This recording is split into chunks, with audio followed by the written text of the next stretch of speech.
Тургунбаева Бактыгүл. 8-класс кыргыз тили. Саламатсыңарбы сүйүктүү окуучуларым? Кандайсыңар? Жакшы эс алдыңарбы? Азаматсыңар? Бүгүнкү маанайларыңар кандай? Эң сонунбу? Абдан жакшы. Ушул жакшы маанайлар менен бүгүн биз кыргыз тил сабагыбызды баштайбыз. Балдар, сабактагы алтын эреже менен таанышып алсак. Сабакка көңүл бурабыз, мугалимдин сөзүн угабыз, кол көтөрүп сүйлөйбүз, бирөөнүн сөзүн бөлбөйбүз. Сабагыбыздын темасы биринчи мүчөлөрдөгү жалпылагыч сөздөр жана аларга коюлуучу тыныш белгилер. Анда эмесе темага коюлган максатка өтөлү. Биринчи мүчөлөрдөгү жалпылагыч сөздөрдү билесиңер. Жалпылагыч сөздөргө коюлуучу тыныш белгилери жөнүндө маалымат аласыңар. Көнүгүүлөрдөгү жалпылагыч сөздөргө тыныш белгилерди кое аласыңар. Биринчи мүчөлөрдүн маанисин жалпылап жана аларды бириктирип, жандап айтылган сөздөрдү жалпылагыч сөздөр дейбиз.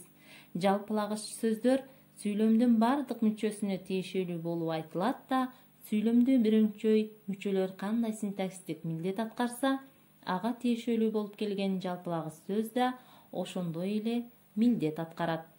Мисалы, Нарын дарыясынын эң ири куймалары булар: Көкөмерен, Ат башы, Ала буга. Сүйлөмдөгү биринчи мүчөлөр көкөмерен, ат башы, ала буга. Ал эми жалпылагыч сөз булар деген сөз.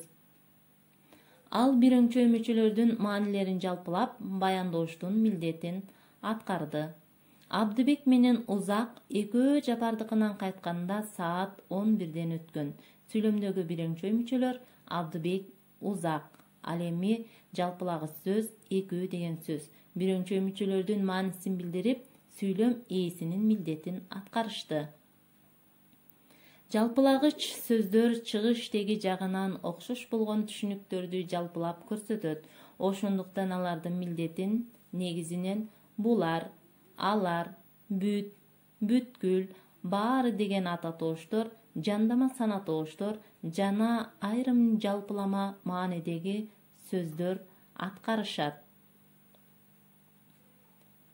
Жалпылагыч сөздөр бир өңчөй мүчөлөрдөн мурун да, кийин да колдонула берет. Ошого байланыштуу тыныш белгилердин колдонулушу да ар башкача болот. Эгерде жалпылагыч сөз биринчи мүчөлөрдөн мурда келсе, анда жалпылагыч сөздөн кийин кош чекит коюлат. Мындай учурда жалпылагыч сөздөр мааниси жагынан кеңири болот. Ал эми биринчи мүчөлөр болсо алардын маанисин чечмелейт, тактайт. Мисалы, өзүм жакшы көргөн өнөр булар: комуз, кыяк, чоор, сурнай. Мисалдагы булар деген жалпылагыч сөздөр өзүлөрүнөн кийин келген биринчи мүчөлөрдү маанилик жактан жалпылап турат.